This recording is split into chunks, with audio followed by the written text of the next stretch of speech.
Bienvenidos amigos a otro programa de salud y mucho más. Un programa de información y de opinión sobre temas de salud, medicina, tecnología y calidad de vida. En esta ocasión me complace muchísimo poder introducirles a ustedes a una personalidad del mundo científico venezolano. La doctora Flor Elena Pujol, venezolana, licenciada en biología de la Universidad Simón Bolívar, doctora en ciencias mención bioquímica y investigador titular emérito del Instituto Venezolano de Investigaciones Científicas. Ella es jefe del laboratorio de virología molecular. Y la razón por la cual la tengo hoy acá es porque la doctora Pujol ha tenido un rol bastante relevante en la divulgación científica de todo lo relacionado no solamente con el virus, sino con la enfermedad del COVID-19. Voy a reseñar en este mismo video más abajo un par de excelentes clases magistrales que la doctora Pujol nos ha dado en los meses pasados a raíz de la aparición del virus SARS-CoV-2, la naturaleza del virus, su origen, sus características bioquímicas, y en otro segundo video he hablado más sobre la enfermedad, el COVID-19, donde ha podido explicarnos pues toda la dinámica de cómo el virus penetra la célula, las interacciones que tiene a nivel de esta y la replicación viral, así como los diferentes medicamentos que se han usado para interferir este proceso y tratar en lo posible de detener la enfermedad. Así que hoy, como ya esos temas han sido ampliamente cubiertos en estos dos videos, que como les dije, les voy a incluir en los vínculos debajo para que los puedan ver aquellos que estén muy interesados en esto, pero hoy vamos a hablar más o menos de los últimos desarrollos de la enfermedad a raíz del descubrimiento de nuevas variantes genéticas del virus y de sus implicaciones desde el punto de vista epidemiológico. Buenos días, doctora Pujol. Me complace mucho tenerla conmigo hoy aquí en nuestro programa y quisiera comenzar por captar de usted ¿qué le ha sorprendido en los últimos 3 meses de este fenómeno? En sus videos que fueron realizados todos el año pasado, creo que hace unos 9 meses y otro hace 3 o 4 meses, usted hablaba de la posibilidad de las vacunas, todavía no teníamos certeza de eso. ¿Cuál ha sido el mayor impacto para usted como científico de lo que ha desarrollado la ciencia en los últimos meses para hacer la detección del paciente infectado y para poder secuenciar esos cambios en el virus? Bueno, buenos días, doctor Cisnero, y muchas gracias por la invitación, muy honrada por su invitación. Bueno, creo que es una pregunta bien interesante y yo diría que de los últimos 3 meses el desarrollo más impactante ha sido las vacunas. Si uno veía entrevistas de expertos en vacunas, etcétera, todos apostaban a una vacuna para mediados de este año, no para finales del año pasado. Y apostábamos a una vacuna que no sabíamos qué efectividad iba a tener. Ya con 70% nos hubiéramos considerado muy Afortunado. afortunados. Y resulta que tenemos no una, sino varias, con más del 90% de efectividad, y las primeras dosis se aplicaron en diciembre. Así que, bueno, esto es realmente una buena noticia. Efecto de la comunidad científica se ha volcado al estudio, a la divulgación, como ha dicho, y bueno, y el desarrollo de estas vacunas. Esto tampoco sale de la nada, sino que se tienen más de 10 años de trabajo en plataformas novedosas de vacunas, y eso también ha generado preocupación entre algunos, porque dicen, bueno, pero además de que salen muy rápido, ¿por qué salen vacunas ARN y por qué no las vacunas clásicas que estamos acostumbrados? Y justo el estreno de esas vacunas novedosas sale con COVID-19. Entonces a algunas personas obviamente eso les genera suspicacia, ¿no? Sencillamente porque estas compañías, estos equipos, estos grupos venían trabajando desde hace más de 10 años en esto, y estas plataformas basadas en ingeniería genética pues son muy fáciles de adaptar para un nuevo prototipo vacunal, pues, y eso fue lo que ocurrió. el otro aspecto es, se desarrollaron todas las fases necesarias, indispensables para evaluar una vacuna, fase 1, fase 2, que involucran inocuidad, dosis, inmunogenicidad, es decir, se produce una respuesta inmunitaria contra la vacuna, para después pasar a la fase 3, que es la fase de eficacia. ¿En verdad me protege esa inmunogenicidad, esa respuesta inmune que estoy generando me protege? Bueno, y todo eso se cumplió en tiempo récord. Eso también genera suspicacia. Bueno, sencillamente porque se solaparon las etapas, pero siempre se sigue monitoreando todo, desde la inocuidad, la seguridad de la vacuna, como su inmunogenicidad, etcétera. Y el otro aspecto es que hubo un grandísimo número de voluntarios, pues, porque claro, es que toda la comunidad está atenta a lo que está pasando, ¿no? Entonces, creo yo que las vacunas son uno de los aspectos más novedosos que ha surgido. Quiero rescatar, esta pregunta es interesante, el otro aspecto ya anterior, ¿no? De 6 meses aproximadamente, o 9 meses, que fue el descubrimiento, los estudios hechos por los italianos en las autopsias, que permitieron evaluar que también estaba ocurriendo trombosis en estos pacientes. Y esto ha permitido, si bien no tenemos un tratamiento, no hemos logrado un tratamiento antiviral eficaz contra el virus, pero sí podemos tratar la inmunopatología, los daños causados por este virus, como son la tormenta de citoquinas y estas trombosis masivas. Entonces, esto también ha sido un gran hito en el tratamiento y el control de los pacientes, porque evitamos así, reducimos la letalidad asociada a esta enfermedad. Y finalmente, más recientemente aún, todavía más reciente que las vacunas, son el surgimiento de esta nueva variante, que la variante Reino Unido, pero que también se ha visto en Sudáfrica, también la están viendo ahorita en Brasil y se ha visto en varios países, algunas un poquito más distintas que las otras, por eso no se habla de una cepa, se habla de variantes, porque, digamos, comparten un grupo de mutaciones. Y sobre esto creo que vale la pena hablar un poquito. Sí, cómo no. Me complace mucho que haya hecho énfasis en aclararle a las personas que esto no ha sido algo que se hizo en 9 meses, sino que esta es la culminación de un proceso de 10 o más años en el desarrollo de tecnologías de manipulación genética y molecular del ADN y del ARN, que han traído como consecuencia que esto sea realmente la culminación de un proceso largo y no algo que se comenzó en marzo del año pasado, ¿no? En sus excelentes presentaciones anteriores, las cuales no dudo en volver a recomendar a todo el mundo que las vea en detalle, usted habla de que este virus es realmente fascinante en el sentido de que tiene muchos códigos genéticos, pero tiene factores de corrección que en un momento dado hacen que mutaciones que deberían de generar el virus puedan en un momento dado ser corregidas. Ya se habían descrito el año pasado, habían variaciones regionales en las características del virus. Pero mi pregunta en relación con esto es, ahorita hay una gran polémica sobre como no hay tantas vacunas, el Reino Unido ha decidido como política de vacunación a acelerar el proceso de la primera dosis y no prolongar la aplicación de la segunda dosis. ¿Y cuál es su comentario en relación a alterar el protocolo de secuencia de este estímulo inmunológico y dejarlo pasar, en vez de 21 días o 2 o 3 semanas, llevarlo a 12, a 14 semanas? Y la posibilidad de que pase con el virus lo que pasa con los antibióticos cuando se dan a dosis mucho menores.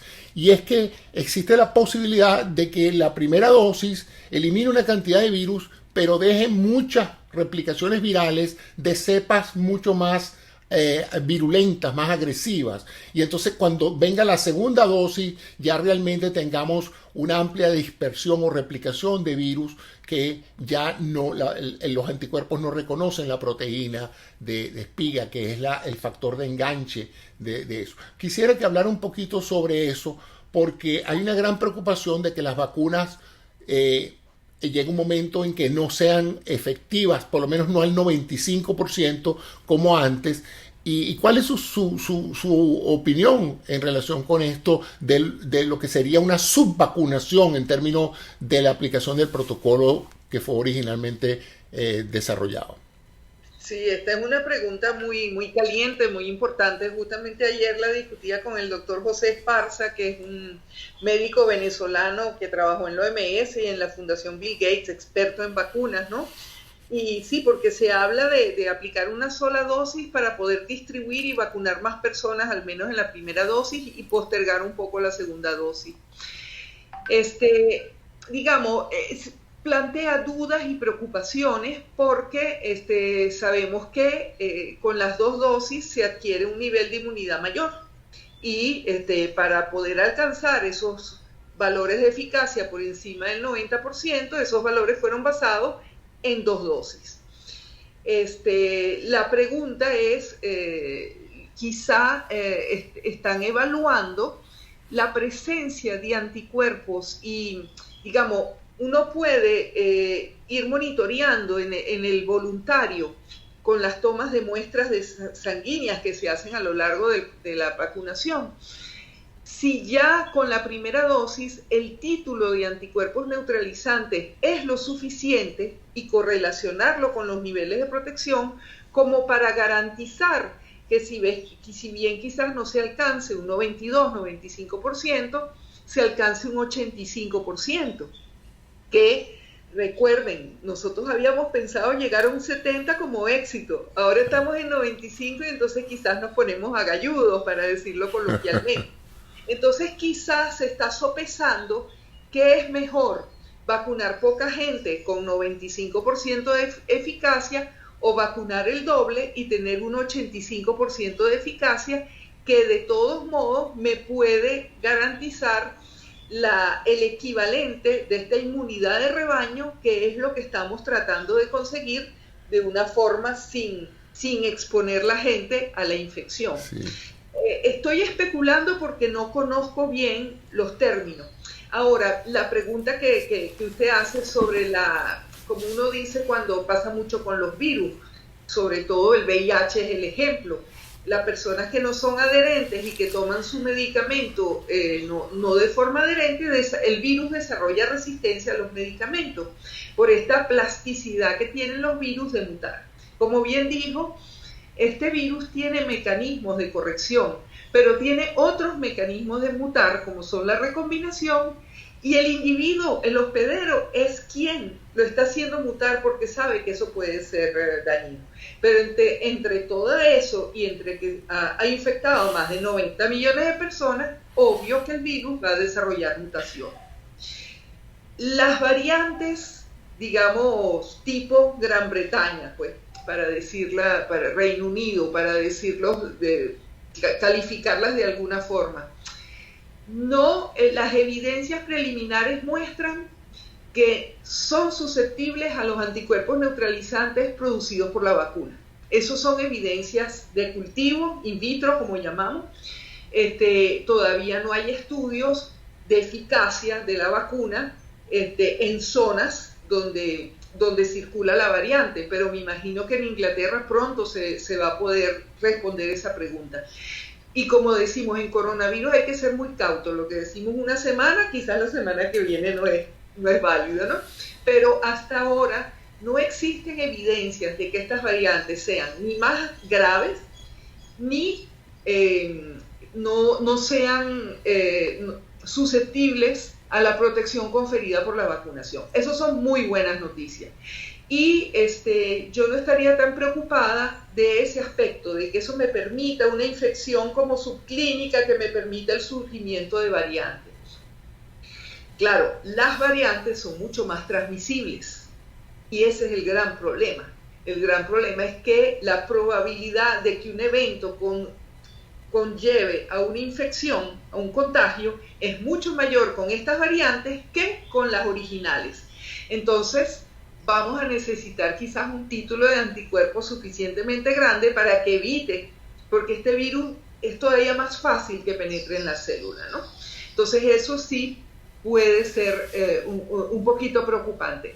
La otra cosa, y esto ya es algo más virológico, es algo que ocurre con dengue. Sabemos que en dengue hay 4 serotipos de dengue. Por ahora aquí para el coronavirus tenemos un solo serotipo, puesto que la vacuna protege contra todas las variantes.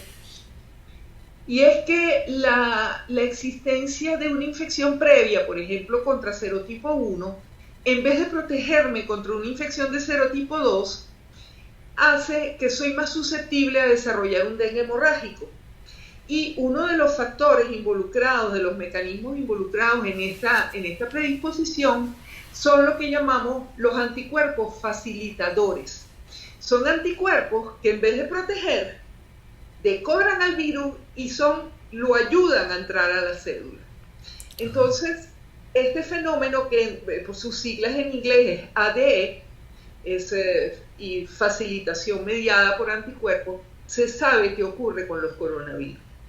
Entonces, esa era otra preocupación con las vacunas de coronavirus, porque si yo induzco un nivel de anticuerpos muy bajo, ¿será beneficioso para protegerme o al contrario me podrá desencadenar este tipo de mecanismo de facilitación de anticuerpos? Hasta ahora no hay evidencia en los vacunados de que esto haya ocurrido. Entonces yo creo que esa preocupación la podemos dejar de lado. Sin embargo, si se va a administrar una sola dosis, estoy seguro que tendrán que monitorear esto también. Pues. Estar seguro que los niveles de anticuerpos inducidos por una sola dosis sean lo suficientemente altos en títulos como para no tener que preocuparse por este segundo problema.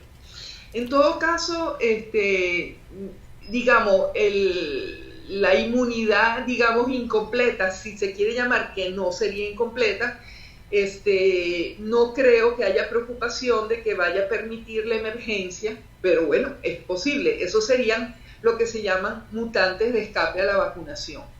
Esos se han descrito para hepatitis B, por ejemplo, etcétera. Y sin embargo, la vacuna de hepatitis B sigue siendo una vacuna altamente exitosa, efectiva, que previene el cáncer de hígado. Así que, digamos, tengo fe, tengo confianza en que si se adopta una sola dosis de vacuna, todos estos potenciales riesgos asociados a esa sola dosis van a ser monitoreados de muy cerca, evaluados para evitar que alguno de ellos se produzca. Una de las cosas más fascinantes de la investigación científica en inmunología en los últimos 20 años ha sido ver lo exquisitamente sofisticado de nuestro sistema de defensa, ¿no? Y incluye la inmunidad humoral con la de anticuerpos, pero también la celular. ¿Usted me podría hablar un poquito sobre la inmunidad celular desatada por la vacuna? Porque he leído algunos artículos recientes que dicen que aunque haya mutaciones en la proteína detectable del virus, la inmunidad celular es sumamente competente para identificar otros elementos en la célula infectada para hacer bastante efectiva una suerte de memoria celular que permite en un momento dado a aquellas personas que ya han padecido la enfermedad o que han sido vacunadas no solamente atender a la misma variante que los infectó, sino a muchas variantes parecidas. ¿Cómo funciona eso de la inmunidad celular en este caso inducida por las vacunas? Sí, bueno, sí, creo que es importante, bueno, y ya usted lo ha dicho perfectamente. Cuando nosotros nos enfrentamos a una infección, ahí es nuestra inmunidad innata, es decir, la primera barrera la que va a protegernos, y aquellos individuos, niños, jóvenes en general, que tengan una vigorosa inmunidad innata, probablemente previenen la infección. Sabemos también que esta inmunidad celular, que es tan importante para protegernos, también si no está bien aceitado este mecanismo de inmunidad innata, son los responsables de la inmunopatología de la enfermedad, como la tormenta de citoquinas y la misma trombosis múltiple que están asociados también a fenómenos inmunopatológicos. Con las vacunas nosotros estamos fomentando y estimulando, adiestrando nuestra inmunidad adaptativa. que, como bien lo ha dicho, es no solo la presencia de estos anticuerpos neutralizantes, que es lo más fácil de medir, y por eso nosotros evaluamos esto, pero sabemos que hay una inmunidad celular que, por ejemplo, ha sido planteada de que algunos individuos quizás están levemente protegidos por haber cursado otros coronavirus, haber tenido infecciones con otros coronavirus, y esa inmunidad celular podría estar cruzando. Las vacunas inducen por lo general ambos tipos de respuesta, pero en particular los modelos de vacunas que están actualmente en el mercado inducen aún más los dos tipos de inmunidad, no solo la mediada por anticuerpos, sino también la inmunidad celular, porque el antígeno es presentado desde la propia célula humana, quien lo presenta a través del sistema mayor histocompatibilidad, etcétera, a nuestras células del sistema inmunitario. En cambio, las vacunas así más clásicas, como por ejemplo una proteína recombinante, podría ser que estimulara más la respuesta de anticuerpos sin estimular la respuesta celular. Entonces, los epítopes reconocidos por la respuesta celular no son los mismos que nosotros estamos viendo mutados y que dejan de reconocer eventualmente un anticuerpo u otro. Es decir, el virus tendría que acumular suficientes mutaciones para evadir los anticuerpos neutralizantes y además mutar los epítopes T para que también evadir esa respuesta celular. La ventaja es que la respuesta es poliespecífica. Por ejemplo, cuando hablé de la vacuna de hepatitis B, hay un determinante A que tiene una conformación y hay una mutación que le cambia la conformación, y entonces eso hace que este virus mutado evada la respuesta de los anticuerpos inducidos por la vacuna. En coronavirus no parece ocurrir eso. La respuesta es poliespecífica, y si llegase a cambiar demasiado la respuesta de anticuerpos, todavía tenemos la respuesta celular inducida por estas vacunas modernas, sin hacer solo alusión a una marca de ellas. Yo vengo de la generación de médicos que hablar de vacunas era hablar de vacunas de virus muerto y de virus atenuado. Sin embargo, pues en estos últimos 20 años hemos aprendido nuevas formas de vacunar a las personas. Y ahorita están estas dos líneas. ¿Cómo compara usted estas dos tecnologías competitivas, la de Oxford AstraZeneca con la de Sputnik V, que entiendo que usan un vector de adenovirus como penetrador del código a la célula, comparadas con estas de RNA mensajero de Moderna y Pfizer, que utilizan en cierta forma un virus sintético, ¿no? Que se utiliza para invadir la célula y utilizar su maquinaria para producir réplicas de la proteína. Desde su punto de vista, trate usted de ubicarse hace 4 meses, 5 meses, si tuviera tenido que apostar cuál iba a ser más efectiva y más segura, y por qué, cómo compara usted estas dos tecnologías. Y me llama mucho la atención que, habiendo sido la de Oxford AstraZeneca una vacuna originalmente desarrollada en Inglaterra, no fue la primera en ser aprobada ya, e incluso tardaron un poquito en mostrar sus cifras de efectividad y de seguridad. Parecería como que esa línea de investigación del uso de adenovirus como vectores no resultó tan exitosa como la otra. ¿Cuáles son sus comentarios en comparación a estas dos tecnologías nuevas de vacunas? Sí, si nos vamos a principios o mediados del año pasado, quizás uno hubiera dicho, bueno, la de adenovirus tiene un poquito más de antecedentes conocidos con la vacuna del ébola, porque se desarrolló la vacuna del ébola con un vector similar. Ahora, y las de ARN siempre eran lo que veíamos en las presentaciones de vacunas, pero nunca las veíamos plasmar. Eso ha sido como que una sorpresa doble, pues. Ambos tipos, tanto ARN, que serían un liposoma que contiene un ARN adentro, ¿no? Es como una partícula sintética. Ambos inducen la célula que produce la proteína, es decir, van a inducir una inmunidad similar. Y esa ha sido la otra buena noticia, independientemente que algunas vacunas han sido más transparentes en la publicación de sus datos que otras. Como sabemos que todas básicamente se basan en el mismo principio, sobre todo estas que inducen la inmunidad desde la célula, porque es la misma célula que va a producir la proteína que va a ser reconocida por el sistema inmunitario, eso nos da cierta confianza y cierto optimismo, independientemente que algunas vacunas no terminen de publicar su fase 3 o la fase 1 y 2 fueron en un número menor de individuos, porque eso sí lo podemos seguir evaluando, y por eso es bueno que, por ejemplo, en Latinoamérica se hagan algunas evaluaciones de estas vacunas, ¿no? Obviamente, la ventaja de la vacuna de AstraZeneca es que está con un vector que es adenovirus de chimpancé, y nosotros nunca hemos estado expuestos a un adenovirus de chimpancé. La vacuna Sputnik tiene 2 adenovirus, el 26 en primera dosis y el 5 en segunda dosis. Tiene la ventaja sobre la de AstraZeneca que tiene 2 adenovirus distintos en sus dosis, evitando que la segunda dosis sea neutralizada por los anticuerpos inducidos por la primera dosis contra el vector. Ya no hablemos de la proteína de la espiga, que es lo que contiene.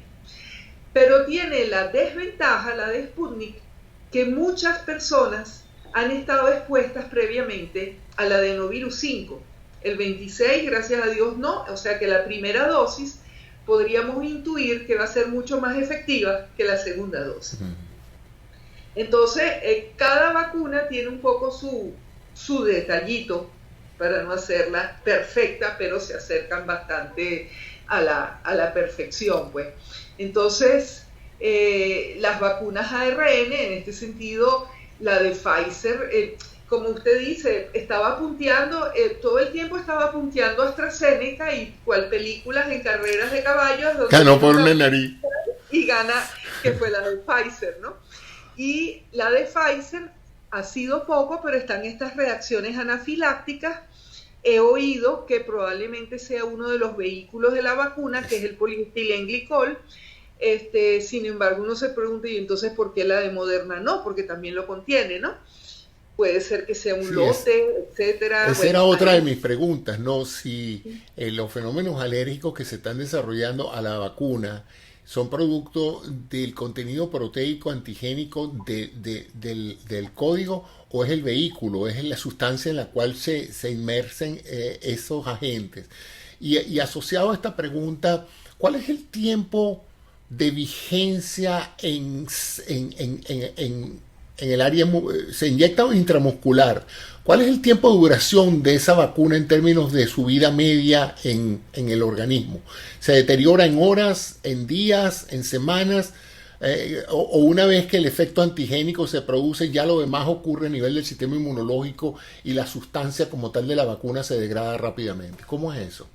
Yo creo que acaba de dar la respuesta. Yo no tengo claro si son horas, días. El ARN se degrada muy rápido una vez insertado en la célula, pero no lo suficientemente rápido como para que no le dé tiempo de ser traducido y de producir proteína. Pero es cuestión yo creo que no llega un día, pues, ese ARN. Ahora bien, sí, definitivamente yo creo que podemos descartar que estas reacciones alérgicas estén asociadas a alguna reacción, a alguna proteína, porque ahí lo que tenemos es el ARN y el liposoma.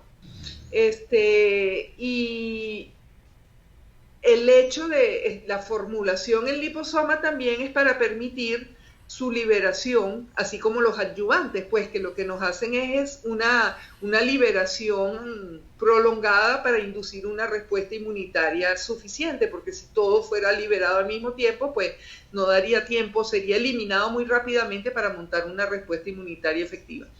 Pero no sé exactamente cuánto duran. Si, por ejemplo, las vacunas de adenovirus permanecen un tiempo más largo en el organismo, pero no lo puedo responder con propiedad.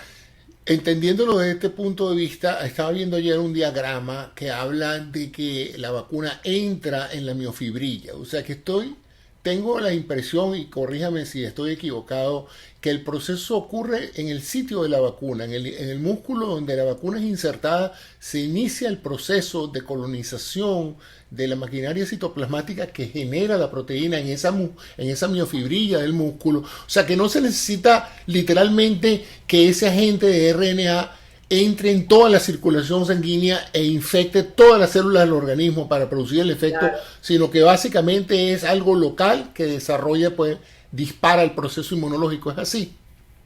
perfectamente dicho, exactamente. Entiendo, entiendo. Y allí Una, también, ajá. Desde este punto de vista, entonces, podríamos decir que la era de las vacunas de virus muertos y de virus atenuados quedó para el pasado y que para el futuro estas van a ser las dos principales mecanismos para estimular el sistema inmune para cualquier enfermedad.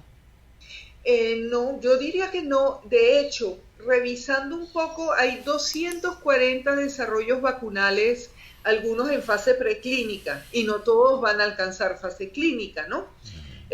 Hablamos de una docena, de 8, que son las que están punteando.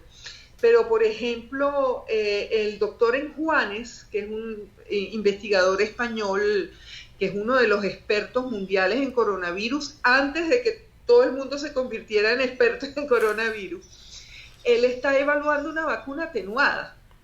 Tenemos la vacuna inactivada china que está siendo aplicada.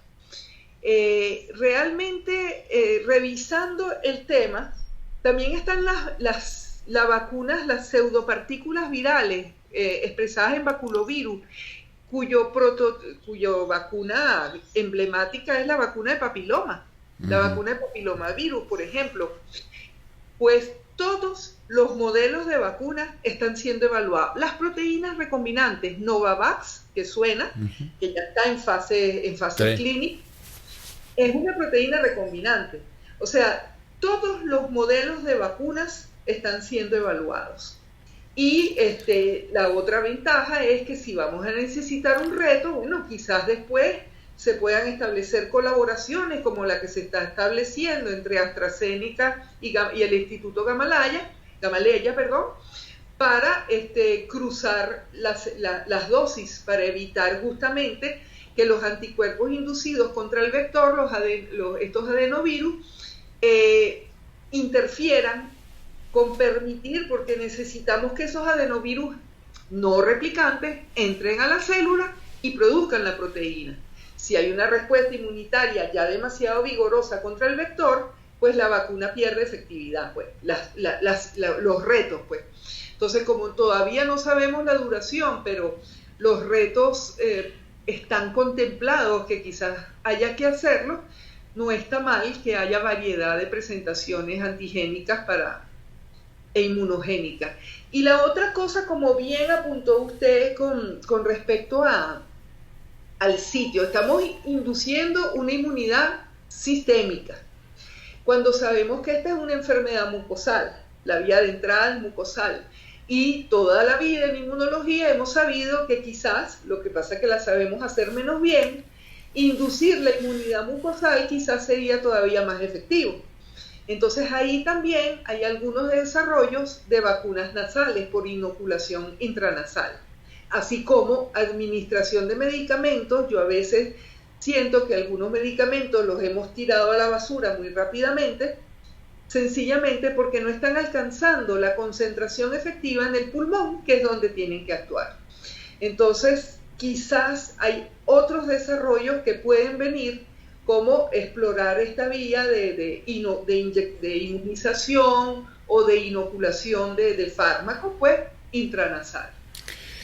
Una de las cosas que fue la primera que se me ocurrió a mí dentro de mi curiosidad era porque, no sé, en general, uno de los recursos para bloquear un proceso fisiopatológico que acontece en la activación de un receptor es bloquear el receptor con otro agente que evite, pues en este caso, que el receptor de la AC2, el de la enzima convertidora de angiotensina 2, se muestre ocupado para que el virus no logre entrar. En su conferencia excelente, como dije, usted habla del papel de la cloroquina en una de las formas de penetración del virus a la célula y habla también pues de los inhibidores de la proteasa y los inhibidores de la polimerasa. Excelente presentación. Pero no hablo un poco de un medicamento que ha estado bastante en boga, que es la ivermectina, ¿no? Y no me gustaría que también hablara brevemente, porque sé que a lo mejor la explicación es un poco más compleja, de en qué parte de ese proceso de la entrada del virus a la célula actuaría este medicamento, y como bien lo explicó con el caso de la cloroquina, de por qué a veces funciona en unos pacientes y en otros no, si a lo mejor este es el mismo caso de la ivermectina. Ok, sí. La cloroquina y contrarrestarla con la bromexina, que es quien bloquea la otra vía de entrada a través de la inhibición de la enzima TMPRSS2, ¿no? Que es el endosoma temprano. Sí, la ivermectina ya yo la llamo la novela ivermectina, porque eso desata pasiones. Así como los antivacunas y los vacunas, pues los que creen en la ivermectina y los que no creen en ella. La ivermectina inhibe un blanco celular, así como la cloroquina, de hecho, y digamos, no estamos atacando una proteína o una función viral, sino un blanco celular que es fundamental para la replicación del virus. Inhibe la importina, una importina que transporta proteínas al núcleo. Entonces, la primera pregunta que se hicieron algunos, bueno, pero si los coronavirus son virus ARN, sabemos que su replicación es en el citoplasma. Entonces, ¿por qué la ivermectina inhibiría in vitro a estos virus? Resulta que se conoce que algunas proteínas accesorias no estructurales, en todo caso no estructurales, del coronavirus, se han encontrado en el núcleo. Es decir, tiene que haber algún transporte, es necesario para la replicación el transporte de algunas proteínas del coronavirus al núcleo. Entonces ya eso explica que el mecanismo de la acción de la ivermectina es compatible con una eventual función antiviral, mediada por un blanco celular. La otra función que no podemos descartar es que la ivermectina tenga una función inmunomoduladora, y lo que esté entonces es evitando toda la inmunopatología asociada, ¿no? Un efecto asociado a una antiinflamación, etcétera, ¿no? Entonces, de todos modos, no está del todo claro el mecanismo de acción. Por ahora es un solo trabajo publicado donde demuestran su acción antiviral in vitro, y después hay múltiples ensayos clínicos, algunos muy prometedores, en particular en la parte de profilaxis para las personas que han estado expuestas. Sin embargo, hay otros estudios que no muestran ese beneficio, o es muy realmente, digamos, una reducción al borde de la significancia estadística. Y tristemente parece haber mucho interés, y entonces las personas que hacen estos análisis, hasta hay metaanálisis supuestamente en páginas web, esos metaanálisis no están contemplando todos los estudios que han salido. Yeah. Yo era una fiel creedora, esperanzada en la ivermectina. Después de ver todo este manejo no tan transparente de la información por algunos grupos, me pregunto qué hay detrás de todo esto. Sí, entonces, en todo caso, la función en la célula de inhibir el transporte de algunas proteínas virales al núcleo sí tiene alguna relevancia para el virus. Bueno, yo diría que uno de los grandes logros desde el punto de vista científico ha sido que esta crisis mundial ha lubricado la maquinaria científica de investigación y los ha hecho a ustedes colaborar más estrechamente, conocer mejores herramientas y darle un sentido de propósito extraordinario, porque yo imagino que usted, que tiene a lo mejor años estudiando esto, hablando con un grupo muy reducido de colegas que son los que manejan esta terminología, para ustedes los virólogos debe haber sido la culminación de años de tenaces estudios, ver ahora cómo se han transformado, digamos, en las estrellas de los desarrollos tecnológicos de esto. Y entonces voy a lo que yo considero un poquito el lado futurista de esto, ¿no? Por muchos años la terapia del cáncer fue quirúrgica, radiante y química, ¿no? La quimioterapia. Y desde hace unos 20 años se están explorando todas estas vías de la inmunoterapia del cáncer.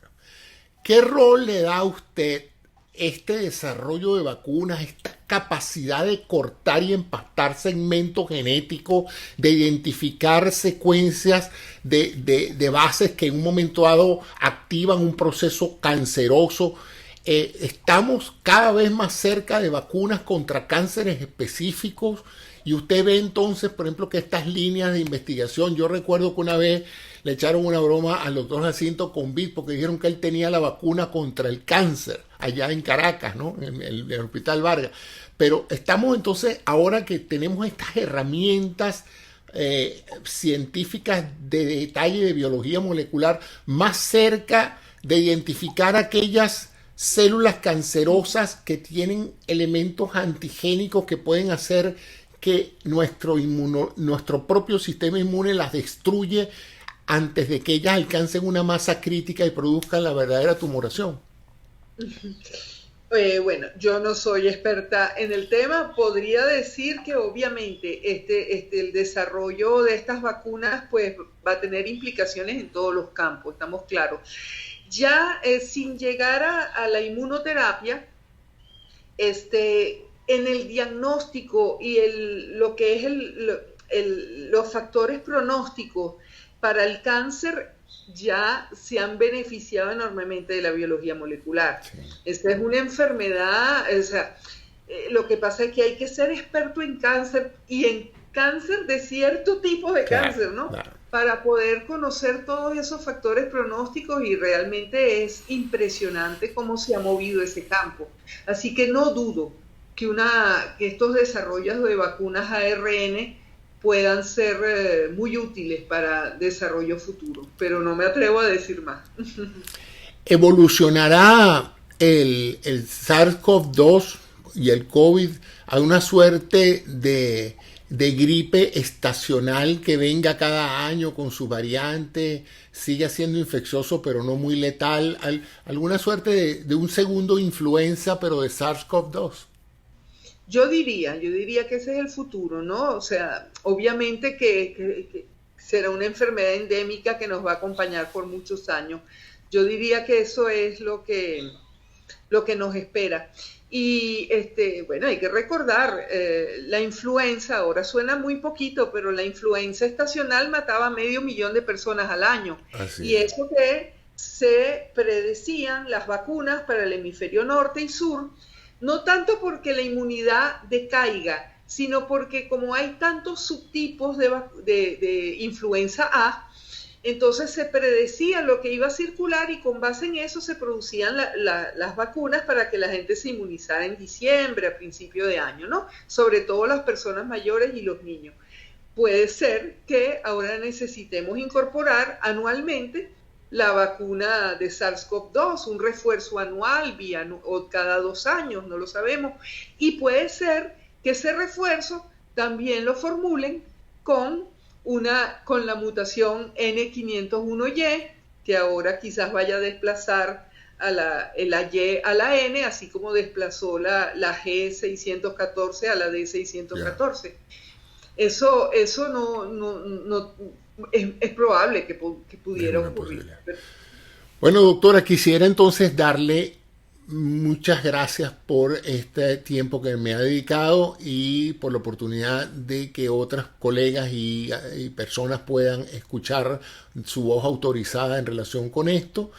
Y estamos todos muy orgullosos de los científicos venezolanos que, a pesar de todo lo que ha pasado en el país, siguen allí al pie del cañón educando, formando nuevas generaciones de científicos, desarrollando y manteniendo un alto nivel de credibilidad y de contribución internacional. O sea que en nombre de los venezolanos estamos todos muy orgullosos de nuestros científicos y de personalidades como usted, que no solamente trabajan en la parte de investigación y desarrollo, sino que también se toma su tiempito para divulgar estos conocimientos y hacer que todos los demás conozcamos mejor todos los aspectos científicos y médicos de esto.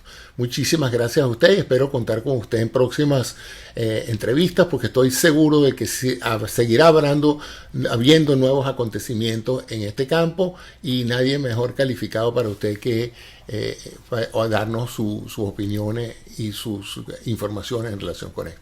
Muchas gracias, doctora Pujol. Muchas gracias. Y muchas gracias por pronto pues seguiremos viendo. Y a todos mis amigos que me están siguiendo ahorita en mi programa Salud y Mucho Más, los invito no solamente a ver esta excelente entrevista, sino también ver las 2 clases magistrales de la doctora Pujol en el sitio de SOS Telemedicina de la Universidad Central de Venezuela. Los enlaces para esto los voy a colocar abajo porque van a poder entender muchísimo mejor que nadie todos los aspectos relacionados con este fascinante proceso biológico. Gracias a ustedes por su atención y hasta un próximo episodio de Salud y Mucho Más. Gracias.